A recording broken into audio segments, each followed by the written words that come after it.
But this next one I thought was funny because I was like, it's just you. It's like when you hear this, like, yeah, this is Trenton all day. Because like if someone was familiar with your videos and they hear this, they know what I'm talking about. But the narcissistic stare, almost like a reptilian.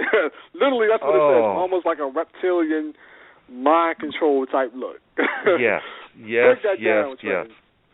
You know, I didn't even really know about that, and I just, in one of my videos one day, I just kind of threw it out there because it was something I noticed with in my situation, and I remember looking back, she had this look that she would give me long before we were even in the relationship, and it was almost like she was, I can't even really explain it, it's like this intense, there's an intensity in the way they look at you, and it's eerie. It's, you know, I call it reptilian because it is. It's almost like this non-human type look.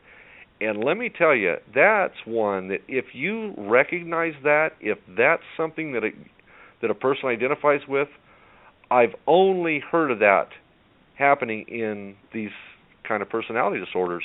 And when I threw it out there, I didn't really know anything about it. I was just saying something that I kind of casually talking about something that I noticed, and next thing I know, I start getting this barrage of messages from people and comments and stuff on my YouTube and Facebook. They're like, oh, wow, I know what you're talking about. And I'm like, wow, there's something to this. So I started studying and reading about it, and it's a real thing. They call it the narcissistic stare or the psychopathic stare. And, you know, I think you'll see it in serial killers, but you'll also see it in, you know, people that just have these personality disorders that aren't necessarily violent. You know, they have a certain look in their eye that is just unlike anything you've ever experienced, and it's seductive, but it's scary, and it's like you feel like you're being pulled into something.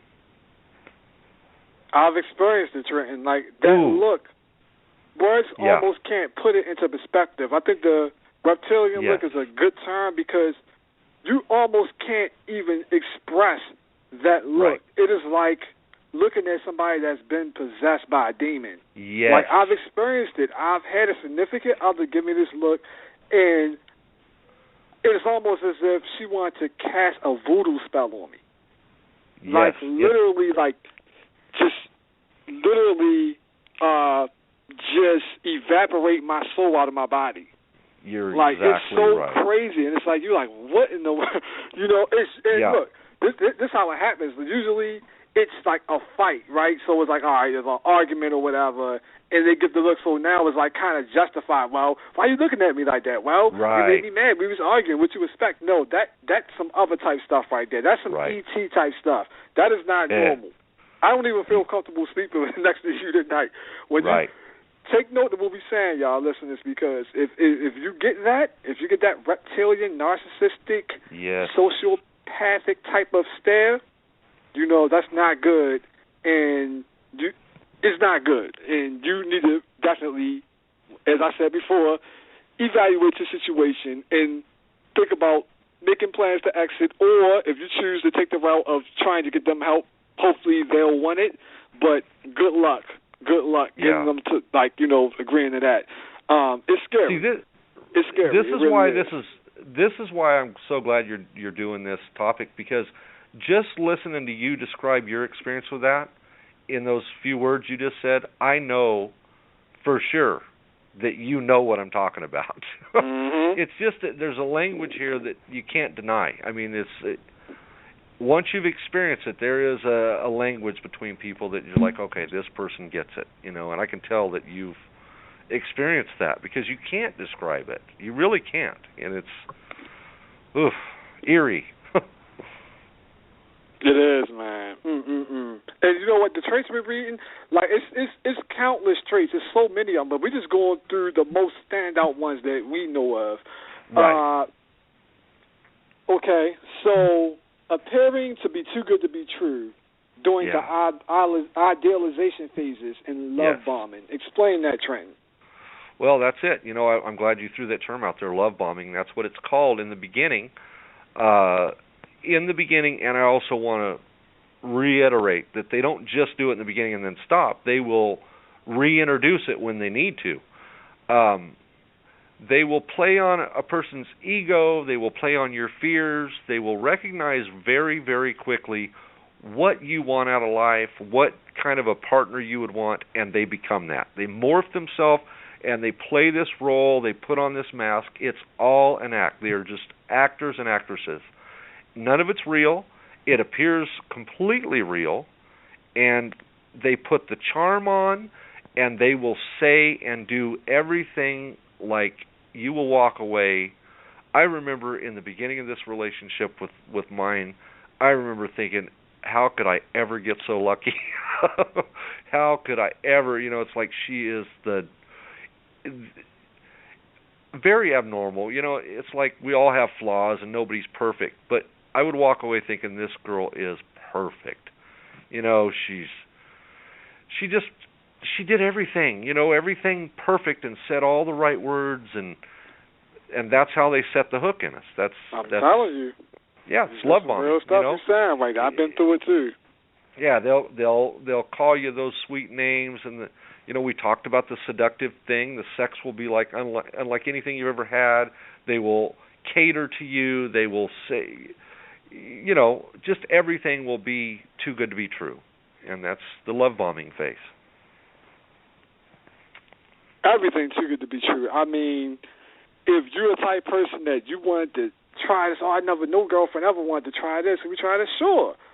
Yeah.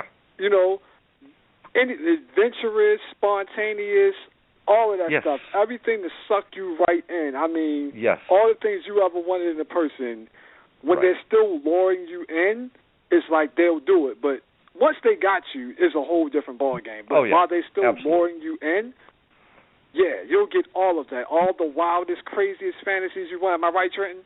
Yes, absolutely right. And that's the thing. But if you haven't ever experienced this, you don't have any reason to doubt or question anything about it. You just think you just got lucky. You just met the perfect partner. Because they become that for you.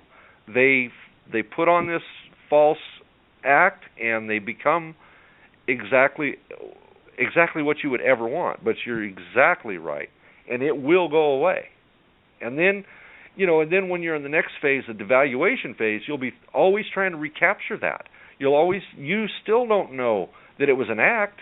You're thinking, how do I get back to that? What happened? What am I doing wrong? Why did she change? Why did he change? And you just keep remembering the good times. You remember what they were in the beginning, and it keeps you stuck. It keeps you trapped. And at some point, you got to face the truth that it was an act, that you just got duped. They're con artists. Exactly. It is so hard to let go of those great times. I mean, the family trips. Yeah. Yep. And the barbecues. Yep. And went to the family reunion. Y'all had a great time, and you came home, and it was a candlelight dinner, and all of the stuff that you ever wanted in a person when they did that stuff at the beginning, and then now that it's starting to go to a downward spiral, you're like, man, like, I know it's bad right now, but I know what this person's capable of. I've seen it, I've lived it, and I just want it back. And it's like you'll be so desperate, you'll do anything. You'll give up your job, anything to recapture that. And if this person that you're dating is like the people we're explaining, you probably won't get it back. And if you get it back, it will only be in a manipulative fashion to gain whatever they can out of you. It's almost like the worm on the fishing hook. Yep. And Exactly. And that's why it's important. You got to remember that in the beginning, it's not like something's changed. This is part of, they're calculated. They know what they're doing. They do it intentional, and they're going to repeat the same thing in every relationship. It's not like they really are genuinely that way and then they've changed or their feelings have changed. It's calculated. It's part of their plan, manipulative plan. It's going to follow the same pattern every time. Seriously, man, that's real right there. And I can't stress enough that please just make note of everything we're saying and evaluate your situation.